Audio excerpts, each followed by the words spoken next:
Pai do Senhor, povo de Deus, boa tarde, né? Estamos aqui mais uma vez para mais um ao vivo. Vai entrando aí, vai convidando aí as pessoas. Ontem nós estivemos na cidade de Alto do Rodrigues, né? Foi tremendo aquilo que Deus fez naquela cidade. Foi bênção Deus, né?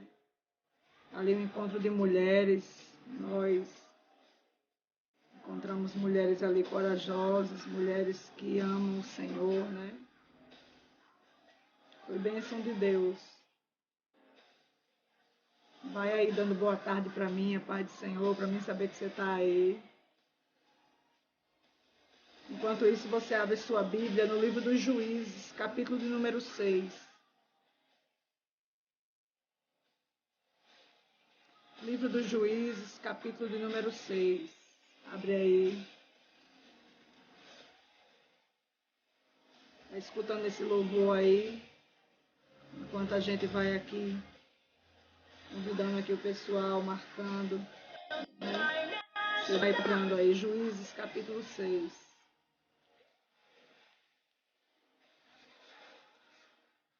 Josia, Paz, Vera Nascimento, Lanúzia, pastora Néia Oliveira, Shirley, Aldira, Cássia, Naíse, Amarílio, Leide Laura, Paz Luana, Beição, Michele, Patrícia Oliveira, Josi Cavalcante.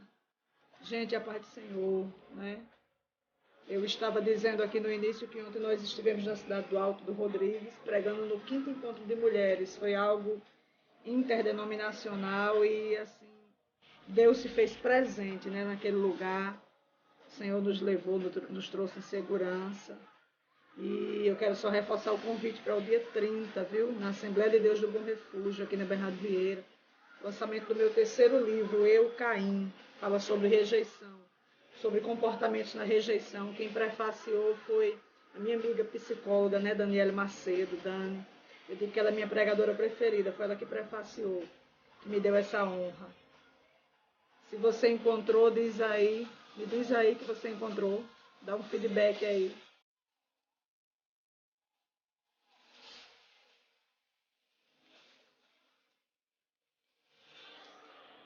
Juízes, capítulo de número 6, diz assim: Fizeram os filhos de Israel o que era mal perante o Senhor. Por isso, o Senhor os entregou nas mãos dos midianitas por 7 anos.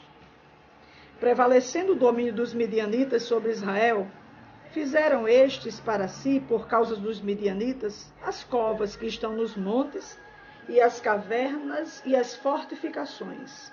Porque cada vez que Israel semeava, os midianitas e os amalequitas, como também os povos do Oriente, subiam contra ele. E contra ele se acampavam, destruindo os produtos da terra até a vizinhança de Gaza. E não deixavam em Israel sustento algum, nem ovelhas, nem bois, nem jumentos.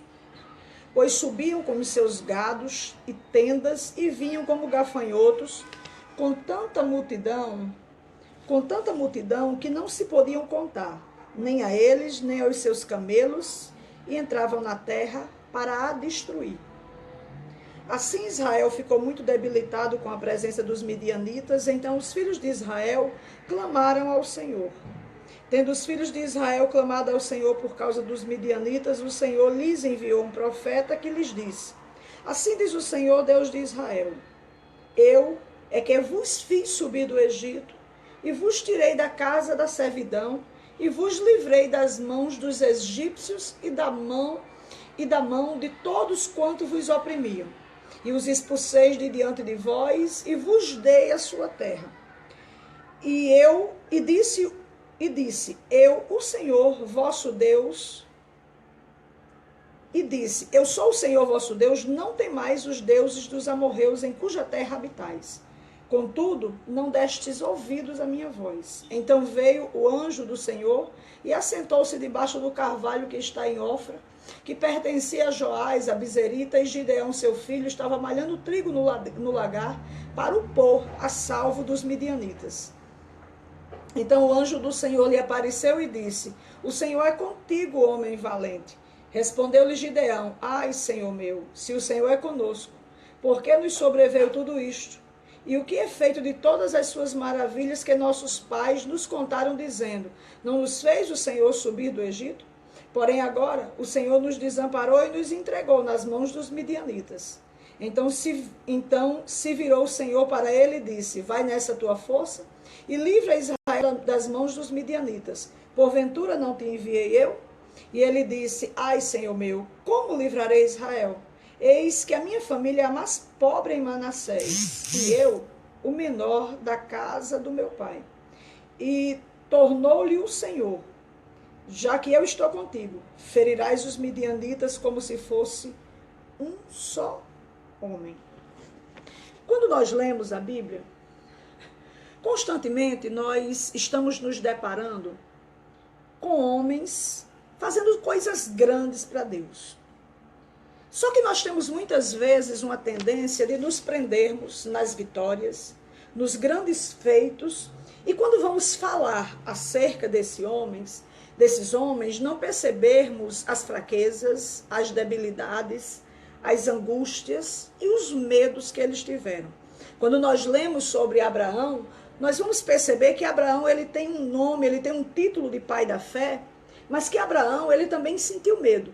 Ele sentiu tanto medo ao ponto de dizer que a sua esposa, ela não era sua esposa. Quando nós lemos acerca de Isaac, nós nos maravilhamos com um jovem que ele está caminhando com o pai para ser sacrificado e que não retrocede, caminha sem saber o que é que acontecerá. Mas quando nós observamos a trajetória desse jovem, nós vamos perceber que ele, quando ele se casa, ele também sente medo, ao ponto de dizer que a sua esposa é apenas a sua irmã.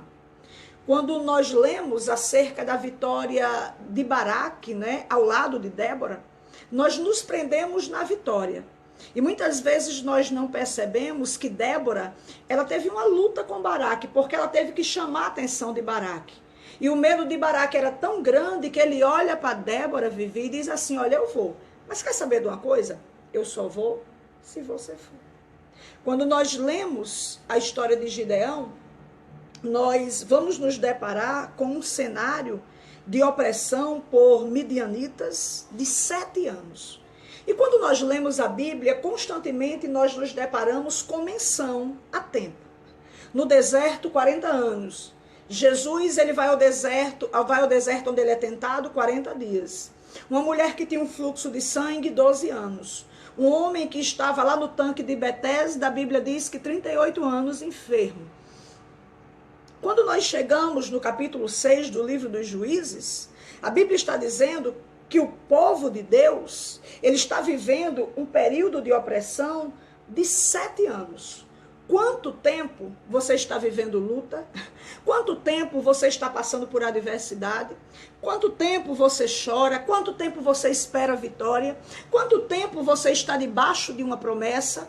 Quanto tempo faz que Deus ele faz a promessa, reafirma a promessa, renova a promessa, te fortalece na promessa? Eu quero te dizer nessa tarde que eu não sei, mas lendo a Bíblia, eu percebi que tudo que tem começo tem fim. É 40 anos no deserto, depois terra prometida. É 7 anos de opressão, depois livre de jugo. É 12 anos sofrendo de uma hemorragia, depois livre da hemorragia. Quanto tempo você está vivendo isso, não sei. Mas posso te dizer com convicção nessa tarde, que do tempo que os céus determinaram, que o teu sofrimento, que a tua espera, que a tua tristeza, que a tua angústia, que o teu choro dura na terra, não vai passar um dia.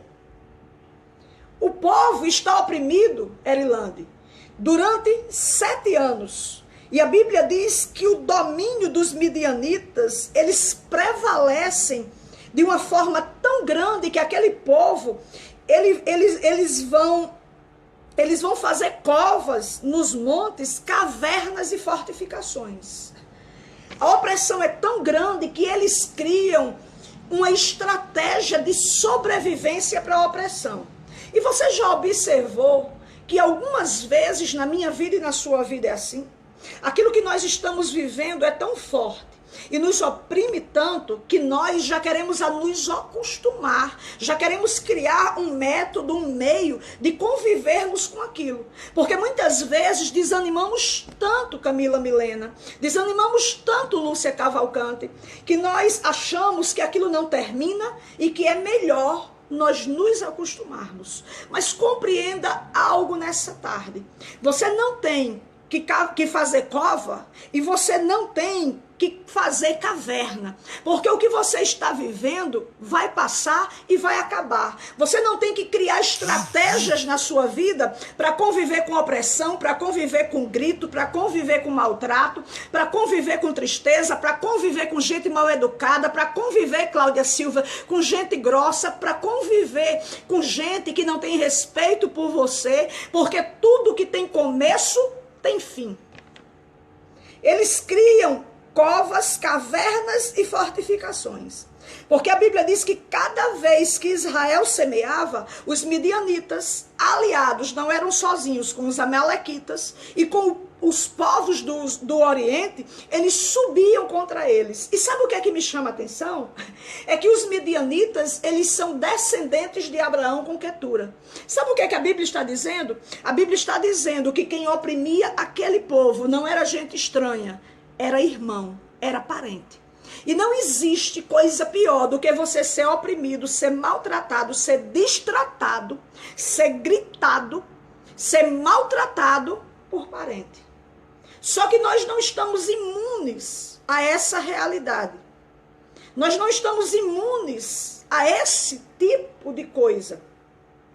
E eu quero te dizer também nessa tarde que se você está vivendo um momento assim, ei, você não é a única pessoa a viver isso. Aqui em Juízes 6 tem um povo que já viveu. E Deus te parou diante desse vídeo nessa tarde para te ensinar a lidar com esse tipo de situação a qual você disse: eu não sei lidar, eu não sei como resolver, eu não sei como falar, eu não sei como esse negócio vai ficar. Aquele povo era oprimido por midianitas, parentes amalequitas e povos do Oriente. Eles acampavam contra ele e a Bíblia diz que eles vinham com uma multidão de gafanhotos. Eles vinham com o seu gado.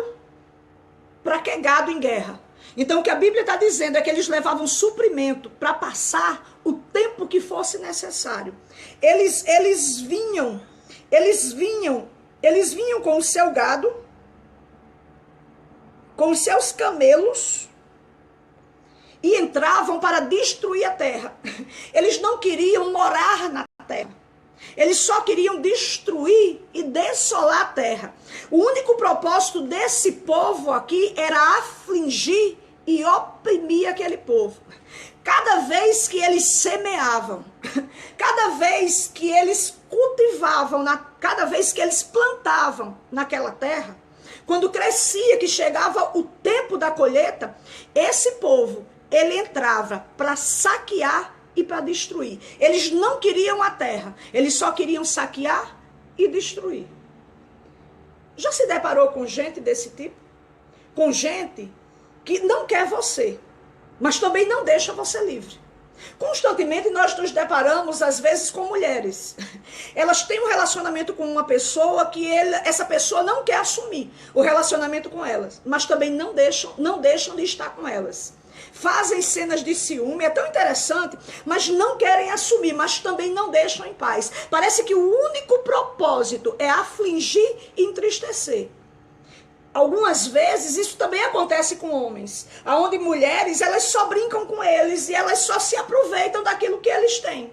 Elas só se aproximam quando elas precisam de algo.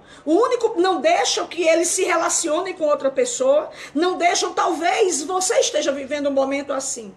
aonde a pessoa que você nutre um sentimento não quer nada sério com você, e todas as vezes que você quer dar um passo para se relacionar com alguém, para iniciar uma vida nova, essa pessoa chega e parece que ela quer, mas quando você acha que ela quer e desiste de ter uma vida nova, ela simplesmente sai, porque ela não lhe quer, ela só quer lhe entristecer e lhe afligir. É um sentimento de posse. A gente conhece gente assim, que tem um sentimento de posse em relação a algumas pessoas. Elas não querem aquela pessoa, mas elas também não deixam livre.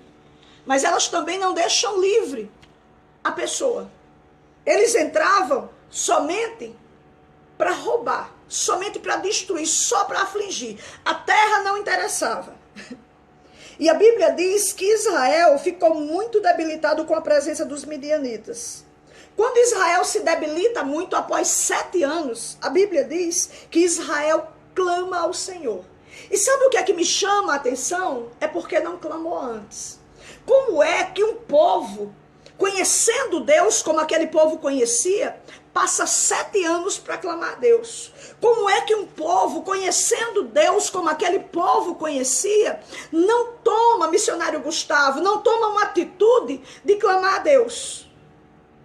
Sabe por quê? Existem pessoas que elas não entregam, elas não se dirigem a Deus e elas não clamam a Deus para resolver algumas situações. Elas querem resolver do jeito delas, porque quando Deus vai resolver, nem é do meu jeito, nem é do teu jeito, é do jeito dele. E o interessante é que o versículo 1 diz que os filhos de Israel fizeram o que era mal perante o Senhor. Você já observou que algumas pessoas, quando elas fazem algo que é mal perante o Senhor, na realidade elas estão fazendo algo que é bom para elas, que aparentemente é bom para elas? Eles passam 7 anos para clamar a Deus. 7 anos de opressão. Após 7 anos eles clamam a Deus e a Bíblia diz assim: tendo os filhos de Israel clamado ao Senhor por causa dos midianitas, eles não clamam por causa dos amalequitas, eles não clamam por causa dos povos do Oriente, eles clamam por causa dos midianitas, povo irmão. Quando eles clamam, a Bíblia diz que o Senhor, ele envia um profeta. E é bem interessante, porque muitas vezes nós vemos pessoas ministrando nessa palavra e você nem vê elas falando sobre o profeta que o Senhor enviou. Vocês veem elas falando sobre o anjo que Deus envia para falar com Gideão. Porque você já observou que aonde tem anjo a gente não quer saber de profeta? Você está num culto, aí alguém diz assim: olha, tem 2 anjos aqui. É tanto glória a Deus e aleluia. Muitas vezes quem está dizendo isso não viu nada, só quer movimentar a igreja. Porque não compreende que aquele povo que está ali, ele é manipulável. Mas que nem eu, nem você, que temos posse de um microfone, temos o direito de manipular, porque este povo, ele tem dono. A paz do Senhor, Kiara. Ele tem dono. Quando eles clamam, Deus não manda primeiro um anjo, Deus manda um profeta. E a Bíblia diz que o profeta diz assim: olha, assim diz o Senhor, diz o Senhor, Deus de Israel: eu é que vos fiz subir do Egito. Eu é que vos tirei da casa da servidão e vos livrei da mão dos egípcios, da mão de todos quanto vos oprimiram. E os expulsei de diante de vós e vos dei a terra. Deus está trazendo à memória deles aquilo que Deus fez. É como se Deus estivesse perguntando: ei, por que vocês passaram tanto tempo para se dirigir a mim, sabendo que faz tempo que eu venho livrando vocês? Por que vocês passam tanto tempo para se dirigir a mim, sabendo que vocês passam 430 anos do Egito e sou eu que liberto? Vocês vão tomar posse de uma terra, aleluia, que tem gente habitando ela e fui eu que expulsei. Como é que vocês passam tanto tempo sem clamar a mim? É como se Deus estivesse perguntando isso, graça, para eles. Deus está trazendo à memória deles aquilo que ele fez e dizendo: olha, vocês esqueceram o poder que eu tenho? Só que quando Deus, ele termina de trazer à memória tudo aquilo que fez na vida deles, Deus diz assim: olha, eu sou o Senhor vosso Deus. Sabe o que Deus está dizendo? Vocês fizeram tudo que eu abomino. Tudo. que para mim é mal, mas eu continuo sendo Deus de vocês. Porque eu sou Deus de vocês, não é porque vocês são bons, é porque eu decidi ser. Independente das suas atitudes, eu continuo sendo.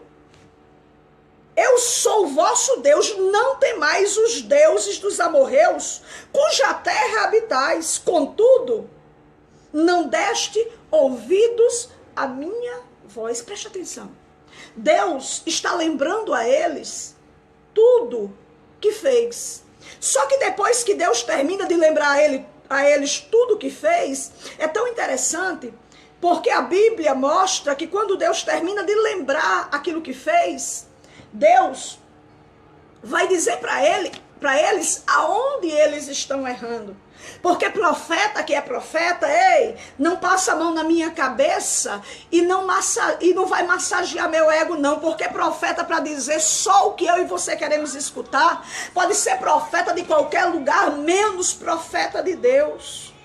Ele diz, olha, deixa eu lembrar a vocês o meu poder e aquilo que eu fiz. Agora eu vou dizer aonde vocês erraram.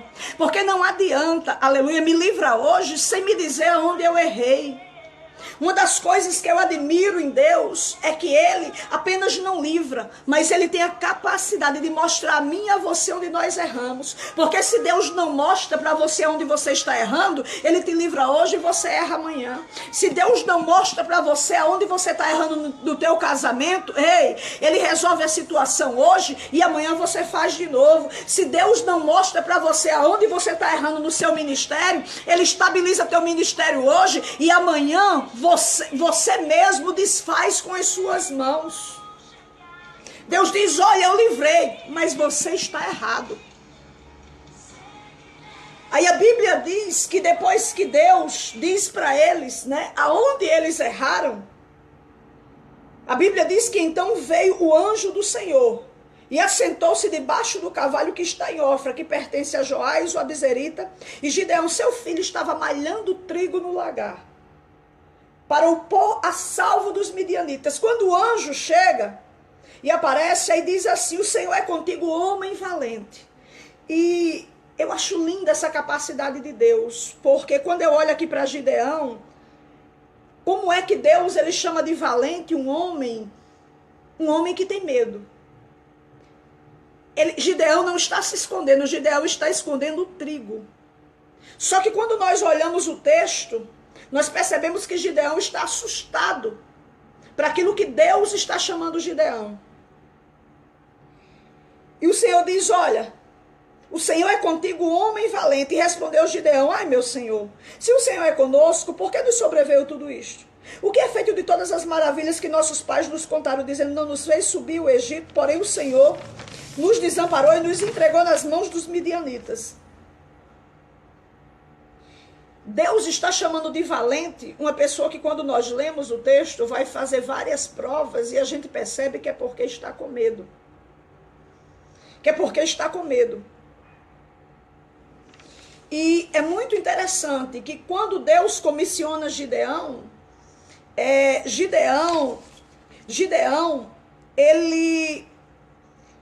vai fazer perguntas para Deus, e o que eu percebo é que Gideão ele não entende aquilo que Deus está dizendo, porque ele está olhando para aquilo que ele está passando. Ele não consegue compreender que Deus, quando fala com a gente, ele não fala baseado no momento que nós estamos vivendo. Ele fala olhando para onde ele vai nos colocar. Deus está falando com Gideão e Gideão está olhando para tudo que está ao seu redor. Só que quem foi que disse para você que Deus, ele trabalha na tua perspectiva humana? Quem foi que disse para você que aquilo que Deus fala que vai fazer na sua vida tem que combinar com o ambiente que você está? Gideão não compreende aquilo que Deus está falando, porque aquilo que Gideão está vivendo é contraditório àquilo que Deus diz.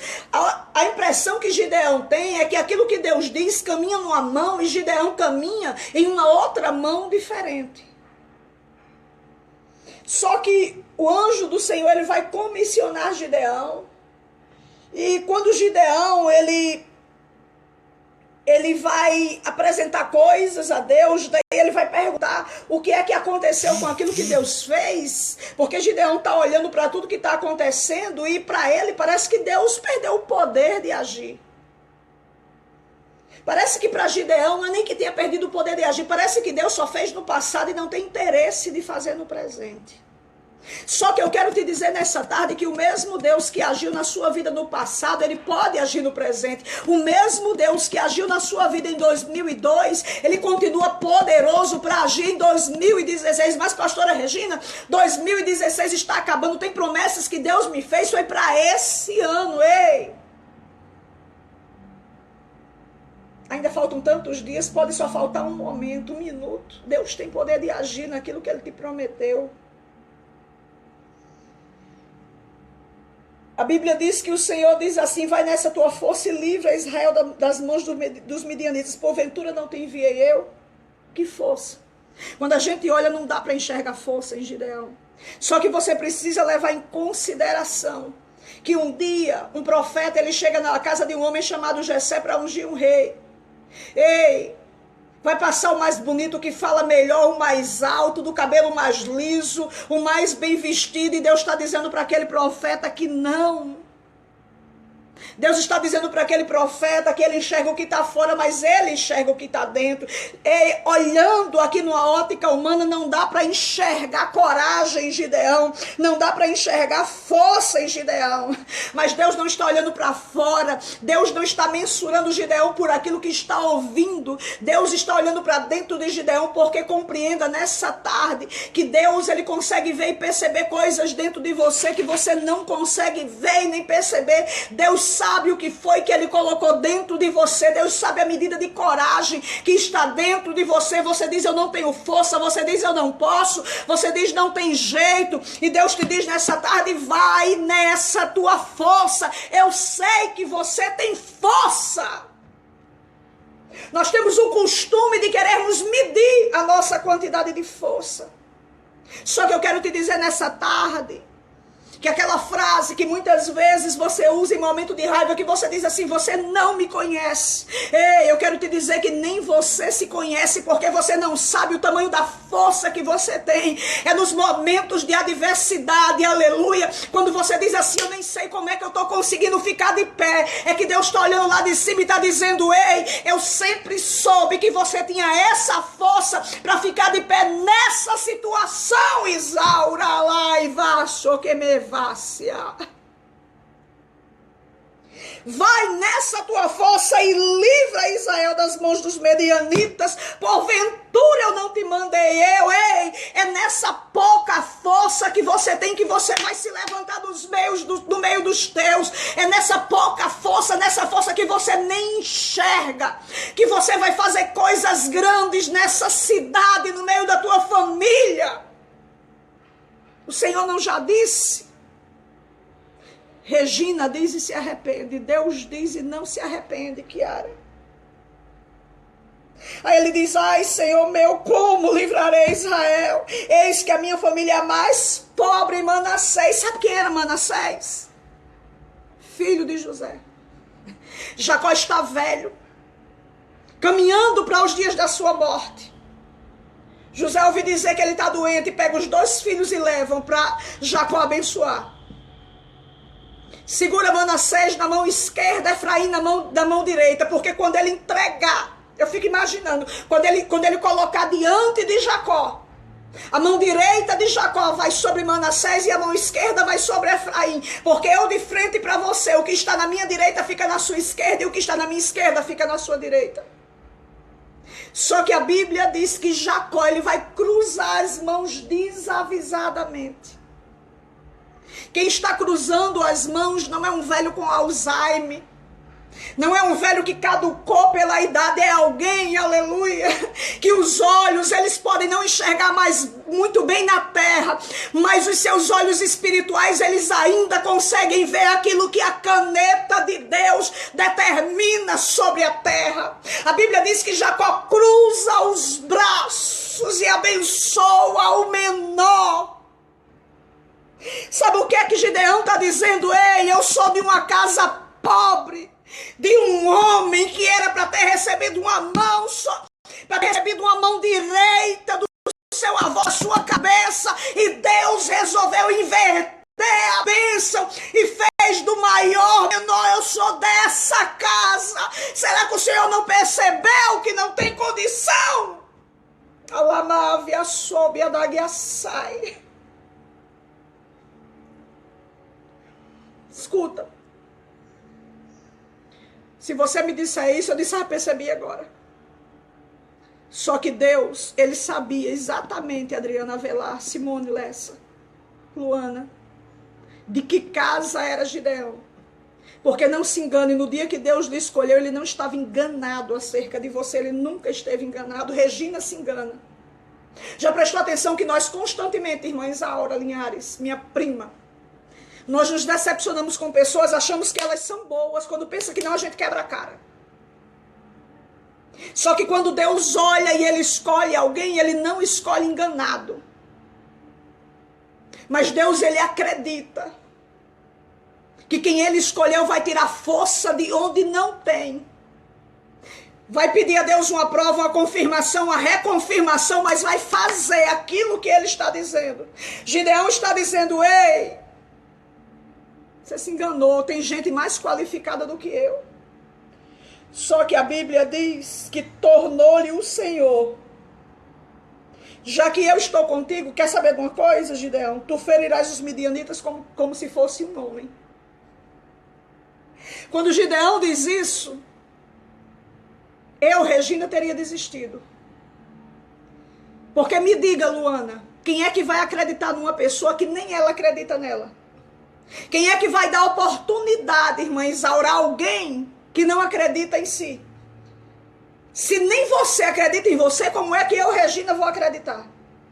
Só que você precisa levar em consideração que a matemática de Deus é diferente da minha e da sua. Ele pega um zero à esquerda, aleluia, e ele diz assim, eu escolho esse zero à esquerda, e é com esse zero, aleluia, que ele faz grandes coisas. Ele nunca esteve enganado ao seu respeito, nem à sua casa. Ele sabe das fraquezas dos seus filhos, ele sabe das suas fraquezas, ele sabe da fraqueza do teu marido, ele sabe da sua pouca força, ele sabe da sua vontade de desistir. Ele sabe que tem dia que você tá só misericórdia, que tem dia que você tem vontade de quebrar tudo, de botar fogo em tudo, de acabar com tudo, de tirar sua vida, mas ele lhe diz nessa tarde, eu lhe escolhi sabendo de que casa você é, de que povo você é, e sabendo que nem você acredita em você, mas eu acredito. Quer saber de uma coisa, Gideão? Você vai ferir todos, como se você fosse um só homem, só porque você não acredita. Deixa eu trocar as palavras, só porque a glória vai ser minha. Pelo que eu estou vendo aqui você dizendo, a glória vai ser minha, pois você vai ferir como se fosse só um.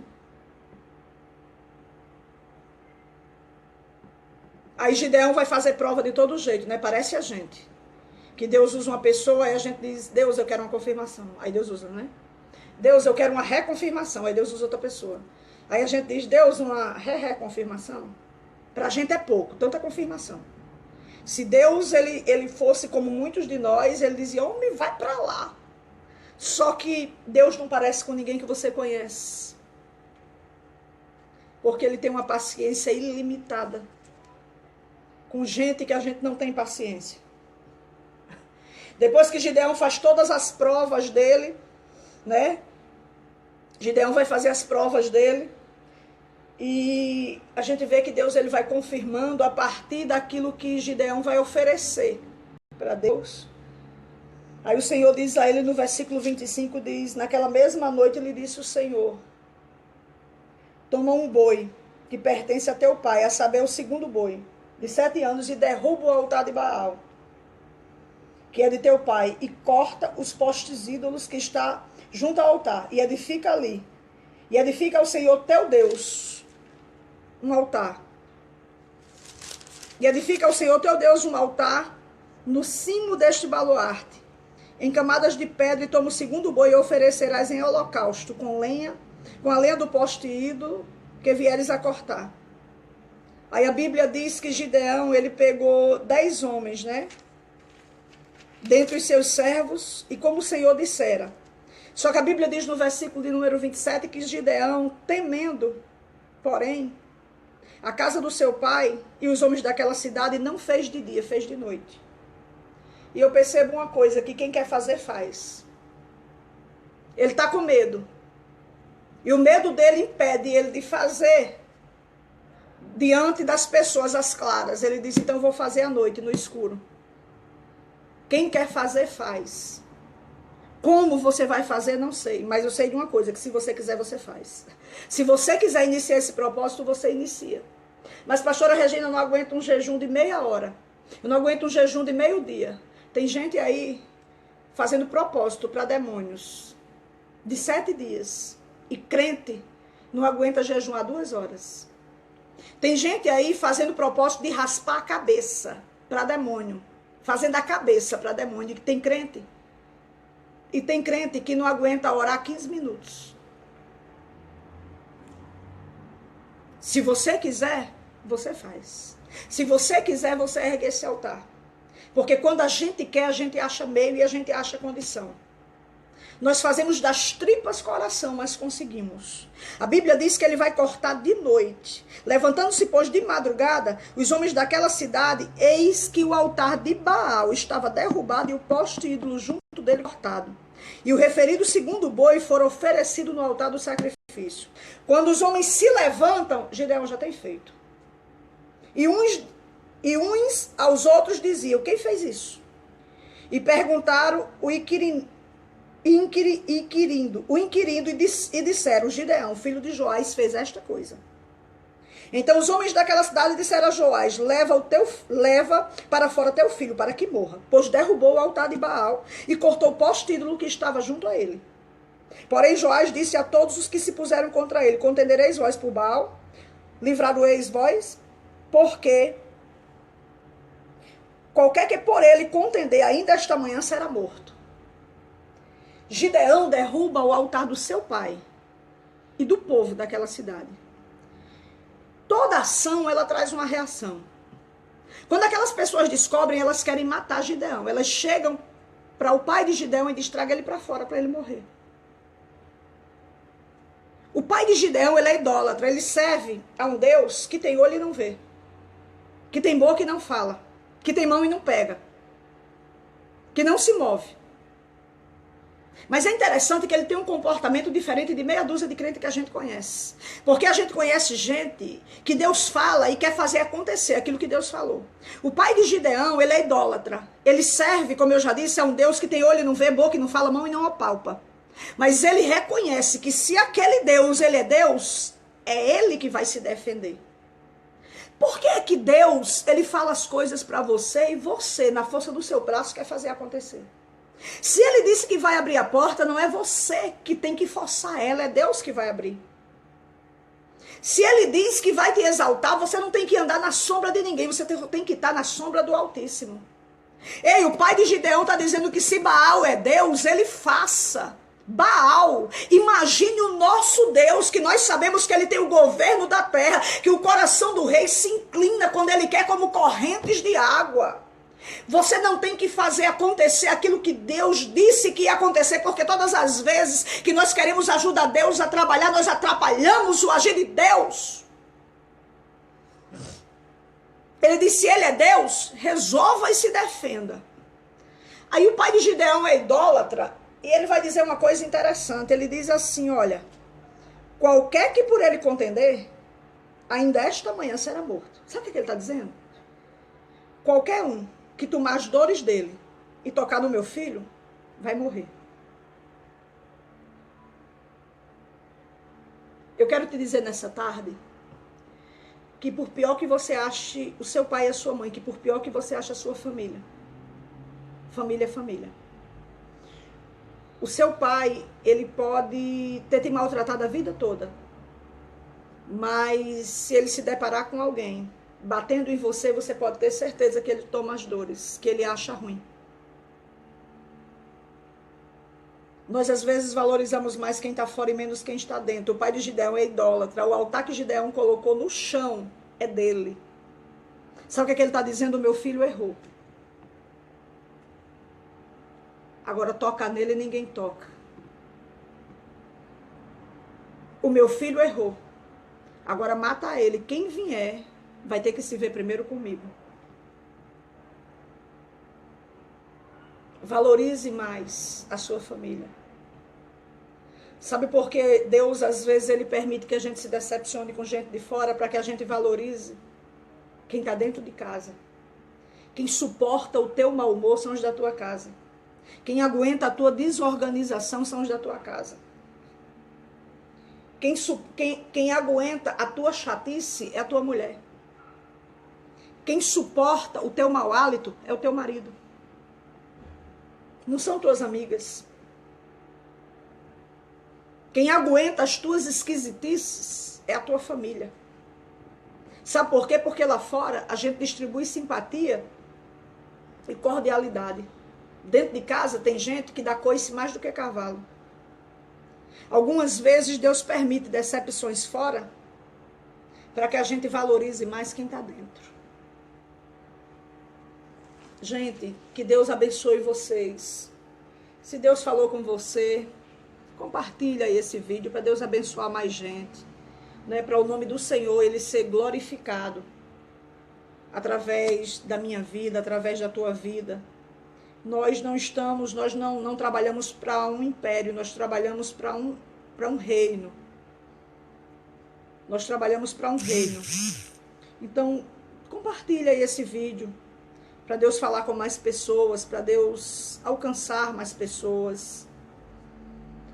Eu tenho orado por cada pessoa que tem assistido, por cada pessoa que tem assistido os vídeos.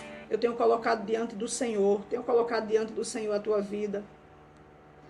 Ore por mim também, por minha família, né? Pela saúde do meu esposo, pela minha saúde também. Eu tenho colocado você diante de Deus. E não sai agora não, deixa eu orar por você. Vamos orar em concordância. Se você pode curvar sua cabeça, curva. Se você pode se ajoelhar, você se ajoelha. Vamos orar? Pai, eu quero te louvar e te bendizer, Senhor, por cada pessoa que assistiu esse vídeo e que vai estar assistindo esse vídeo posteriormente. Deus, Tu és aquele que conhece a necessidade de cada um. Senhor, eu aprendi que a Tua palavra não volta vazia. Eu creio, Deus, que essa tarde Tu sentasse os Teus filhos, Tu os colocasse diante do Facebook para esse momento de ministração, porque Tu queria tratar coisas com eles. Eu quero Te pedir, Senhor, que essas palavras, elas não fiquem apenas, Pai, neste momento, na sua mente. Mas eu quero Te pedir, Senhor, que ela seja alimento, Senhor, para muitos dias. Aonde, Senhor, mediante situações difíceis, Pai, eles venham a lembrar daquilo que Tu falaste nessa tarde. Lembrar, Deus, que quando Tu escolhe, Tu sabe que há força dentro deles. Que eles venham a lembrar, Senhor, tudo que Tu já fizeste. E que eles venham, Senhor, a refletir que muitas vezes eles fazem o que é bom aos olhos mas eles estão fazendo o que é mal aos Teus olhos. Nos ajuda, Deus, a aproximarmos de Ti. Nos ajuda, Deus, a derrubar os altares de poste ídolos, Senhor, dentro do nosso coração. Deus, nós Te louvamos e te bendizemos nessa tarde. Nós Te agradecemos, Deus, porque Tu falaste, porque Tu nos ama. Chega visitando cada pessoa, meu Deus, neste dia. Senhor, chega abraçando o coração de cada um, chega aliviando, Senhor, as cargas. Chega colocando por terra, Senhor, as tristezas. Porque a opressão, tristeza pode durar 40 anos, 20 anos, 7 anos, 15 anos, 12 anos. Mas toda luta, toda tristeza, ela tem começo, meio e fim. Um dia ela cessa. Os fortalece, Senhor, até o dia de cessar. Em nome de Jesus. Em nome de Jesus. Gente, que Deus abençoe. A paz do Senhor, Janaína, a paz do Senhor, Isaura, Sueli, Germano, A paz do Senhor, Patrícia, Kiara, Luísa, Cláudia, Denise, Eleuma. Gente, a paz, Rosemary. A paz do Senhor a você, viu, que assistiu esse vídeo. A paz do Senhor, Deus abençoe vocês. Uma boa semana, uma ótima semana na presença de Deus. Neves Feitosa. Uma boa semana na presença de Deus. Olha, uma semana de força. Receba muita força nessa tarde. Viu? Receba um abraço do Senhor nessa tarde. A semana apenas está começando. Ela pode ter começado com luta, mas ela não vai terminar com luta, Rafaela. Viu? Que Deus abençoe Silvânia, Luísa, Vera Nascimento, Cleusa Santos, irmã Isaura. Dia 13 eu estou chegando aí, viu? Em Manaus, povo de Manaus. Vou ficar até dia 13. Jordênia, Cláudia Karine. Deus abençoe vocês. A paz do Senhor. Compartilha o vídeo.